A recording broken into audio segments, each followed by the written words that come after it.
Hello students, welcome to my YouTube channel Buniyadi Urdu. Students, आज हम जेके board class 8 Urdu की किताब से नज़्म मेरा वतन की तशरीह करेंगे। बच्चों याद रहे, ये नज़्म एनसीईआरटी उर्दू की 7वीं किताब में भी शामिल है। सो 7वीं जमात के बच्चे भी इस वीडियो को देख सकते हैं। तो चलिए स्टार्ट करते हैं। नज़्म का पहला बंद है। वो चिड़िया, वो तोता, वो मैना, वो मोर, वो कोयल, वो बुलबुल, वो कुमरी चकोर, वो झीलों की लहरें, वो दरिया का ज़ोर, वो झरनों का गिरना, वो पानी का शोर, वो सरसब्ज़ इसके पहाड़ और बन, ये मेरा वतन है, ये मेरा वतन। बच्चों, कुमरी और चकोर भी परिंदों के नाम हैं। ठीक है। सरसब्ज़ का मतलब है हरा भरा और बन का मतलब है जंगल। ठीक है। तो अब तशरीह देखें। ये बंद शफ़ीउद्दीन नायर की नज़्म मेरा वतन से लिया गया है। इस बंद में शायर अपने वतन की तारीफ़ करते हुए फरमाते हैं कि हमारे वतन में हर तरह के खुश आवाज़ परिंदे जैसे तोता, चिड़िया, मैना, मोर, कोयल, बुलबुल, कुमरी और चकोर वगैरह पाए जाते हैं। इसके अलावा इस वतन में झीलें, झरने, दरिया, सरसब्ज़ जंगल और हरे भरे पहाड़ हैं। दूसरा बंद है।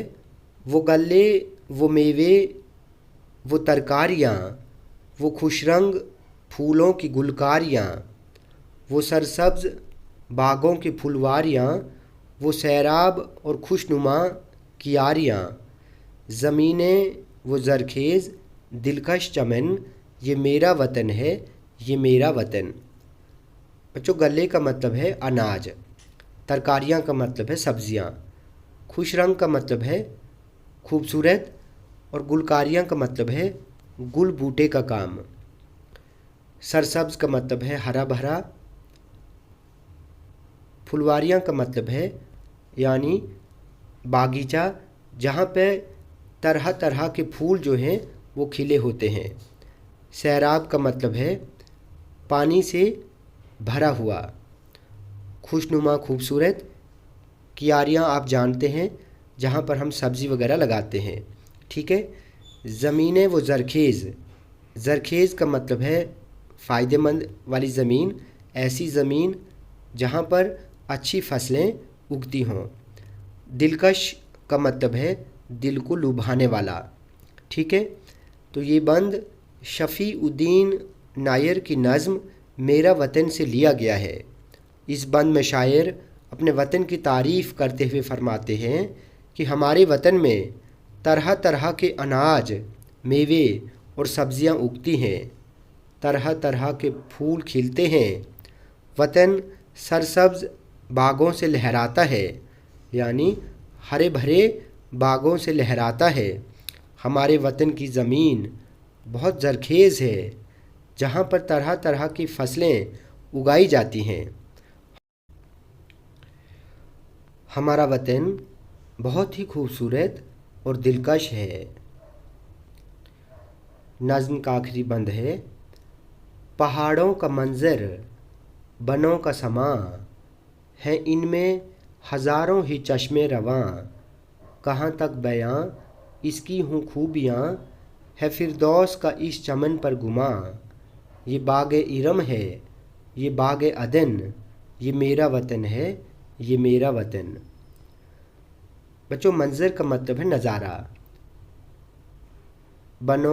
बन की जमा है यानी जंगल।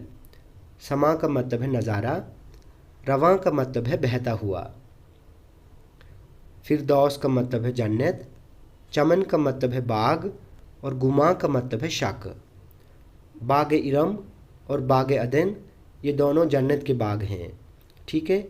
ये बंद शफ़ीउद्दीन नायर की नज़्म मेरा वतन से लिया गया है। इस बंद में शायर अपने वतन की तारीफ़ करते हुए फरमाते हैं कि हमारे वतन के पहाड़ और जंगल बहुत खूबसूरत हैं। हमारे वतन में हज़ारों नदी नाले और चश्मे बहते हैं। शायर कहता है कि मैं अपने वतन की खूबियाँ कहाँ तक बयान करूँ। ये वतन एक जन्नत के बाग की तरह है। ये वतन इतना खूबसूरत है कि इसे देखकर जन्नत का गुमां होता है। तो बच्चों, आज हमने नज़्म मेरा वतन की तशरीह की। बच्चों, वीडियो आपको अच्छी लगी हो तो आप प्लीज़ इस चैनल को सब्सक्राइब करें, लाइक करें और शेयर करें।